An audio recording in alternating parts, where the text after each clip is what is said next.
ಸಿನಿಮಾಗಳನ್ನ ನೋಡಿರ್ತೀರಿ. ಸೊ ವಿಕಾಸ ಪರ್ವ ಅನ್ನೋದು ಒಂದು ಪ್ಯೂರ್ ಕಂಟೆಂಟ್ ಸಿನಿಮಾ.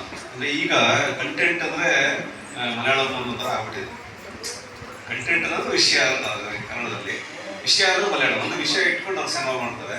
ಸೊ ಆ ಥರ ಒಂದು ಸಿನಿಮಾಗೆ ನಮ್ಮ ವಿಷ್ಣು ಸರ್ ಅವರ ಸ್ಕ್ರಿಪ್ಟ್ಗೆ ನಾಗೇಶ್ ಸರ್ ಅವರು, ರೋಹಿತ್ ನಾಗೇಶ್ ಅವರು ಲೀಡ್ ಆಗಿ, ನಂದು ಸರ್ ಅವರ ಡೈರೆಕ್ಷನಲ್ಲಿ ನಾನು ಒಂದು ಪಾತ್ರ ಮಾಡಿದ್ದೀನಿ, ಪ್ರದೀಪ್ ಅಂತ.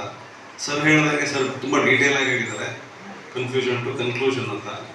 ಸೊ ಎಲ್ಲರ ಲೈಫಲ್ಲೂ ಕನ್ಫ್ಯೂಷನ್ ಇದೆ. ಈಗ ಉದಾಹರಣೆಗೆ ಇಲ್ಲಿ ಹಾಡು ಹೇಳೋದು ಎಷ್ಟೊಂದು ಜನ ಅವ್ರಿಗೆ ಇರುತ್ತೆ, ಈಗ ಸ್ಟೇಜ್ ಮೇಲೆ ನಾನು SP ಆಗ್ತೀನ, ಸೋನು ನಿಗಮ್ ಆಗ್ತೀನ ಅಂತ ಯಾರಿಗೆ ಗೊತ್ತು, ಇಲ್ಲಿಂದಲೇ ಸ್ಟಾರ್ಟ್ ಆಗುತ್ತೆ.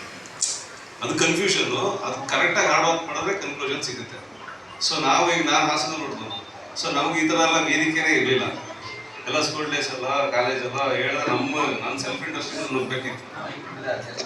ಹಾಂ, ಸೊ ಈ ಥರ ಒಂದು ವೇದಿಕೆ ನಿಮಗೆ ಆಸ್ಕರ್ ಕೃಷ್ಣ ಅವರು ಕಲಿಸಿದ್ದಾರೆ ಅಂದರೆ ಅವ್ರಿಗೆ ಒಂದು ಥ್ಯಾಂಕ್ಸ್ ಹೇಳಿ. ಯಾಕಂದರೆ ಈ ಥರ ಸಿಗ್ತಿರ್ಲಿಲ್ಲ. ನಾನು ನನ್ನ ಏಜ್, ನಾನು 20 ವರ್ಷದಿಂದ. ಸೊ ಈಗೆಲ್ಲ ಇದೆ.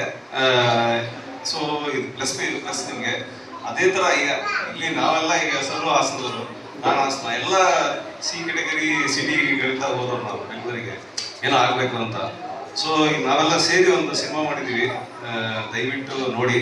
ಸರ್ ಹೇಳ್ದಂಗೆ ಅದು ನಿಮಗೆ ವಿಷಯನೂ ಇದೆ, ಎಂಟರ್ಟೈನ್ಮೆಂಟು ಇದೆ. ಎಂಟರ್ಟೈನ್ಮೆಂಟ್ ಮುಖಾಂತರ ವಿಷಯ ತಿಳಿಸಿದ್ದೀವಿ. ನೀವು ಹೊರಗಡೆ ಬಂದಾಗ ಬೇಜಾರಂತೂ ಆಗಲ್ಲ, ಅದಂತೂ ನಾನು ಗ್ಯಾರಂಟಿ ಕೊಡ್ತೀನಿ ಆ್ಯಸ್ ಅನ್ ಆ್ಯಕ್ಟರ್ ಮತ್ತು ಆಸ್ ಪ್ರೇಕ್ಷಕ. ಮಿಸ್ ಮಾಡಬೇಡಿ. ಸೆಪ್ಟೆಂಬರ್ 13ಕ್ಕೆ ತುಮಕೂರಲ್ಲಿ ರಿಲೀಸ್ ಆಗ್ತಾ ಇದೆ ವಿಕಾಸ ಪರ್ವ, ದಯವಿಟ್ಟು.